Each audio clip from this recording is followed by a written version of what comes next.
Israel फिलिस्तीन का युद्ध लंबा होता जा रहा है और इजराइल पूरी तरह से फंसता जा रहा है। युद्ध के चौथे दिन सोचिए, हमास ने 5 टैंक्स उड़ा दिए हैं, 5 मिलिट्री व्हीकल को उड़ा दिया है और अमेरिका के अड्डों पर इराक में हमला शुरू है। इतना ही नहीं, हूती ने 2 इजराइल के शिप को, 2 पानी के जहाज को रेड करके, रेड सी में, लाल सागर में उसने इजरायली शिप्स को अटैक किया है, हमला किया है। तो सोचिए, इजराइल के अच्छे दिन खत्म हो रहे हैं और फिलिस्तीन, हमास, हूथी और हिजबुल्लाह के आक्रमण अमेरिका सैनिक ठिकानों पर भी हो रहा है और आपको बता दें कि इजराइल के भी सैनिक मारे जा रहे हैं। नमस्कार, मैं शंभू कुमार सिंह और आप देख रहे हैं नेशनल दस्तक। सीज फायर के बाद फिर से युद्ध जारी है, लेकिन इस बार गजा में इजरायली सैनिकों को मुंह की खानी पड़ रही है। उनको घेर कर गलियों में मारा जा रहा है। एक दिन में 5-5 टैंक उड़ाए जा रहे हैं, 5-5 व्हीकल उड़ाए जा रहे हैं। और वही मैंने आपको बताया था शुरू से कि अमेरिका को खाड़ी देशों ने कहा था कि अब तुम्हारी बेईमानी नहीं चलेगी, अब तुम्हारी चोरी नहीं चलेगी। या तो अमेरिका अपना बोरिया बिस्तर बांध ले या फिर इजराइल का साथ छोड़े। अमेरिका दोनों तरफ खेल रहा था। वो एक तरफ रूस और चीन से भी बात कर रहा था, खाड़ी देशों को भी समझा रहा था और इजराइल की अंदर ही अंदर मदद कर रहा था। लेकिन अब सीधे सीधे उस पर हमला हो रहा है।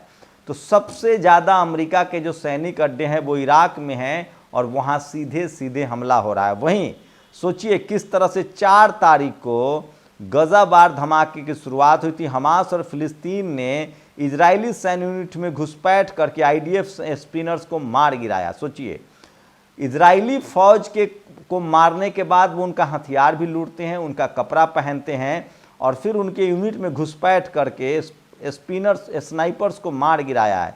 उत्तरी गाजा से इजराइल में स्थित किस्फूम और सोफा में भीतर तक बमबारी की, पर युद्ध बदल गया है। इजराइल मार खा रहा है। सोचिए, इससे पहले इजराइल प्लस पॉइंट में था, अब ग्राउंड पर गुरिल्ला युद्ध में वो लगातार मार खा रहा है। सोचिए, खुद ये देखिए, 3 soldiers killed in Gaza. Israeli army, Israel की आर्मी कह रही है कि 2 ऑफिसर्स और 1 सोल्जर की मौत हुई है। सोचिए, ये तो उसकी एक्सेप्टेंस है, लेकिन अपनी सो कॉल्ड बादशाहत को बनाए रखने के लिए वो एक्सेप्ट भी नहीं करना चाहता है। तो मैं इसीलिए कह रहा हूं कि इस युद्ध में अब इजराइल की बारी है और वो लगातार हार रहा है। सोचिए, 4 तारीख को, आज 4 तारीख को इजराइल के 5 टैंक, 5 मिलिट्री व्हीकल ईस्ट गजा में और 105 सेल्स जो है हमास का, उसने उड़ा दिया है। ये सोशल मीडिया पर सबसे बड़ी खबर है जो अपडेट कर रहा हूं मैं आपको। और रेसिस्टेंस, सोचिए किस तरह से हिजबुल्लाह, हूथी और हमास लगातार, और ईरान जो है वो 25 गार्ड 122 mm रॉकेट से अमेरिका के उन अड्डों पर हमला कर रहा है जो इराक में बने हुए हैं। तो ये सबसे बड़ी खबर है जो मैं आपको बता रहा हूँ। किस तरह से ये तस्वीरें नहीं दिखा सकता हूँ मैं, कॉपीराइट और गाइडलाइन से कम्युनिटी। आईडीएफ पीछे हट रही है, पर ये वीडियो वेस्ट बैंक कुलालिया की है, जहाँ इजरायली सैनिक गली में फंसे साफ दिख सकते हैं।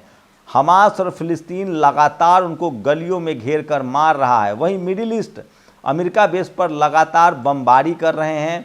इराक के जो अड्डे हैं, पश्चिमी इराक में स्थित अमेरिकी मिलिट्री बेस अन अल असद पर बम से लदा ड्रोन गिरा है। अमेरिकी सैनिकों के हताहत होने की खबर है। तो सोचिए, खाड़ी देशों ने अब लगभग तय कर लिया है कि वो इस युद्ध में पीछे नहीं हटेंगे।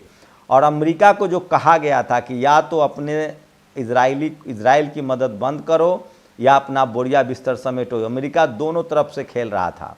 वो चीन से भी बात कर रहा था, वो रूस से भी बात कर रहा था, वो इजराइल की मदद भी कर रहा था। और खाड़ी देशों ने अब कमर कस ली है और वो लगातार हमला कर रहे हैं। ऐसा भयानक हमला जिसकी आप कल्पना नहीं कर सकते। इसका मतलब है कि फिलिस्तीन ने पूरे खाड़ी देशों को एकजुट कर दिया है, एक साथ कर दिया है। मैं इसीलिए कह रहा हूँ कि खाड़ी देश इस युद्ध के लड़ाई में सीधे सीधे शामिल हैं। लगभग 7 देश जो है वो अब इजराइल की सेना पर बम गिरा रहे हैं। बस फ़र्क इतना है कि इजरायली आम फिलिस्तीनियों को मार रहे हैं और वहीं जो हूती हैं, जो हिजबुल्लाह है या जो हमास है, वो सीधे सीधे इजरायली सैनिकों पर हमला कर रहा है। एक दिन 3 तारीख को 60 उसके सैनिक जवानों पर हमला हुआ था। 4 तारीख को जिस तरह से बमबारी हुई है, खबरें थोड़ी लेट से आ रही है लेकिन खबरें छन छन के आ रही है, तो इस युद्ध में लंबे समय तक इजराइल फंस गया है। ठीक उसी तरह से जैसे रूस जो है वो यूक्रेन को कमज़ोर समझता था और उसने हमला कर दिया, उसे लगा था कि महीना 15 दिन में मामला निपटा देंगे, लेकिन जैसे ही नेटो, यूरोप और अमेरिका ने हथियारों की सप्लाई की यूक्रेन को, रूस इस युद्ध में फंसता चला गया। ठीक वही हालत चीन, रूस, नॉर्थ कोरिया और ईरान ने कर दिया है इजराइल का, और इतनी ज़्यादा मात्रा में हथियारों की सप्लाई हो रही है हमास को, हिजबुल्लाह को और हूती को, कि इस युद्ध में इजराइल अब फंस गया है। इजराइल के प्रधानमंत्री बेंजामिन नेतन्याहू को न उगलते बन रहा है न निगलते बन रहा है, जबकि आम फिलिस्तीनियों ने तय कर लिया है कि वो इस आज़ादी की लड़ाई को मुकम्मल अंजाम तक पहुंचाएंगे। बेंजामिन नेतन्याहू दरअसल उसकी अपनी पकड़ ढीली हो रही थी सत्ता पर, उसकी अपनी पकड़ ढीली हो रही थी इजराइल पर। लगातार तेल अवीव में उसके खिलाफ प्रदर्शन चल रहे थे और उस प्रदर्शन से बचने के लिए उसने देश को युद्ध में धकेल दिया, लेकिन अब वो गले की फांस बन गया है। और सोचिए, इजराइल के बमबारी की वजह से गजा पट्टी फिलिस्तीन बर्बाद हो चुका था, अब वहाँ के लोग सीधे सीधे हमास ज्वाइन कर रहे हैं और वो लड़ना चाहते हैं। वहीं उसको हिजबुल्लाह लेबनान की मदद मिल रही है, हूथी यमन की मदद मिल रही है, ईरान खुद इस युद्ध में इन्वॉल्व है। लेकिन पहले के मुकाबले स्थिति बदल गई है। हमास को कभी अंदाज़ा नहीं था कि दुनिया का हर एक मुल्क उसके साथ खड़ा होगा। खाड़ी देश उसको हथियारों की सप्लाई करेंगे, उसके पड़ोसी देश उसके साथ युद्ध लड़ने के लिए तैयार हो जाएंगे, क्योंकि अब तक मीडिया के दम पर इजराइल ने हमास को और फिलिस्तीन को आतंकी देश घोषित कर रखा था और दुनिया से उसको कोई मदद नहीं मिलती थी। लेकिन अब पूरा खेल पलट गया है। खेल इस कदर पलट गया है कि आज इजराइल के साथ दुनिया का कोई देश खड़ा नहीं है। अमेरिका जो गुपचुप तरीके से उसकी मदद कर रहा है, अब उस पर भी हमले हो रहे हैं, वो अपना हित देखेगा और वो इजराइल का साथ छोड़ देगा। लेकिन खाड़ी देश एकजुट हैं। 145 देश यूनाइटेड नेशन में वोटिंग कर चुके हैं। किस तरह से आप सब जानते हैं, इजराइल के खिलाफ भारत ने 2-2 बार इजराइल के खिलाफ वोटिंग की है। तो ये युद्ध जैसे जैसे लंबा चलता जाएगा, ये हालत हो जाएगी गुरिल्ला युद्ध वाली। और जिस तरह से अफ़गानिस्तान से अमेरिका को लौटना पड़ा, जिस तरह से वियतनाम से अमेरिका को लौटना पड़ा, इजराइल और लीबिया से भी लौटना पड़ा, ठीक उसी तरह से इजराइल को गजा पट्टी और फिलिस्तीन से लौटना पड़ेगा और एक एक इंच ज़मीन उसको लौटाना पड़ेगा। और फिर से वहाँ से, जिस तरह से अफ़गानिस्तान में तालिबान की सरकार बनी, जिसके साथ भारत के द्विपक्षीय संबंध है, कल फिलिस्तीन में हमास की सरकार बनती हुई दिखेगी और पूरी दुनिया उसको अब एक्सेप्ट करने के लिए तैयार है। तो इस युद्ध में साफ हो गया है कि हमास, फिलिस्तीन आज़ाद होगा और फिलिस्तीन की अपनी सरकार होगी। ज़मीन के कब्ज़े की जो रणनीति थी इजराइल की, वो बेनकाब हो चुका है। लेकिन सवाल है कि जो हताहत लोग हुए हैं, लगभग 15,000 लोग जो फिलिस्तीनी मारे गए हैं, उनकी कौन सुध लेगा। सवाल है कि जो अब आम इजराइलियों के जीवन पर भी आफत पड़ रही है, उनकी कौन सुध लेगा। लब्बुलुआब यह है कि एक शख्स जो अपनी सत्ता बचाने के लिए देश को युद्ध में धकेल सकता है। दूसरा सवाल यह है कि जो आतंक का आरोप अब तक लगता रहा था हमास और फिलिस्तीन पर, उसके दाग धुल गए हैं और पूरी दुनिया ने माना है कि इन सब के पीछे इजराइल जो है वो खुद दोषी है। यहाँ तक कि दुनिया भर के देशों ने, जिस तरह से 145 देशों ने वोटिंग की है, वो किस कदर खतरनाक है, वो कितना खतरनाक है, आप ये भी समझ सकते हैं। मैं इसीलिए कह रहा हूँ, इस देश में लगातार ये साफ होता जा रहा है कि दुनिया भर के देशों में अब इजराइल के प्रति नफरत है, इजराइल की पोल पट्टी खुल चुकी है और पूरी दुनिया जो है वो फिलिस्तीन के साथ अब खड़ा है और उसकी मदद कर रहा है। वहीं अगर युद्ध की बात करें तो मिलिट्री को लगातार आईडीएफ, जो इजरायली डिफेंस फोर्स है, उसको मुंह की खानी पड़ रही है, उसको मात खानी पड़ रही है, उस पर बड़े हमले हो रहे हैं जो मैं आपको दिखा रहा हूं। और एवरेज रोज 20 से 25 इजरायली सैनिक जो है वो मारे जा रहे हैं। अब तक 75 सालों में इजराइल को इतना नुकसान कभी नहीं होता था जितना नुकसान उसे हो रहा है। चारों तरफ से बमबारी हो रही है, उसके लोग मारे जा रहे हैं। और मैं इसीलिए कह रहा हूँ कि जिस तरह से ये पूरा युद्ध चल रहा है, देर सवेर फिलिस्तीन को आज़ाद करना पड़ेगा।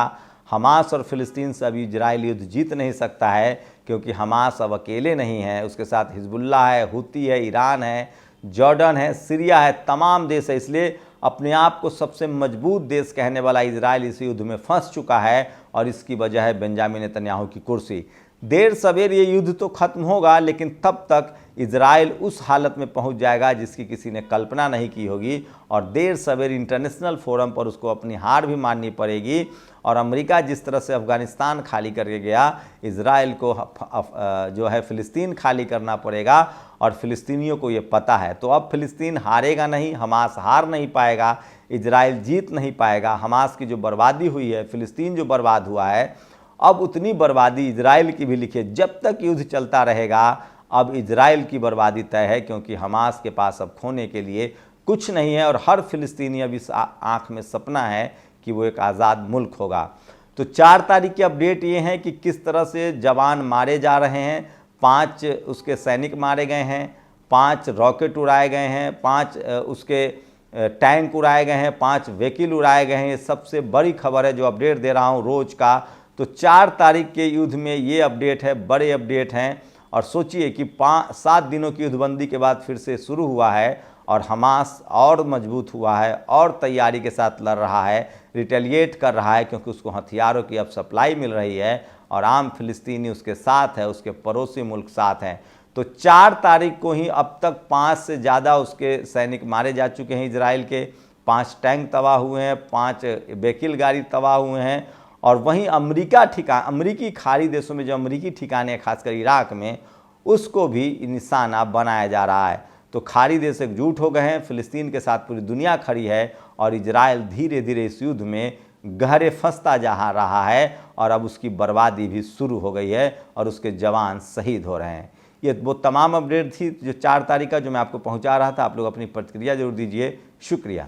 नेशनल दस्तक की आपसे गुजारिश है कि अगर इसको बचाना चाहते हैं तो नेशनल दस्तक को सब्सक्राइब करने के लिए रेड कलर के सब्सक्राइब बटन को दबाएं, फिर बेल आइकन की घंटी दबाएं। नेशनल दस्तक को बचाने के लिए बहुत ज़रूरी है कि हर खबर को शेयर करें, लाइक करें, कमेंट जरूर करें।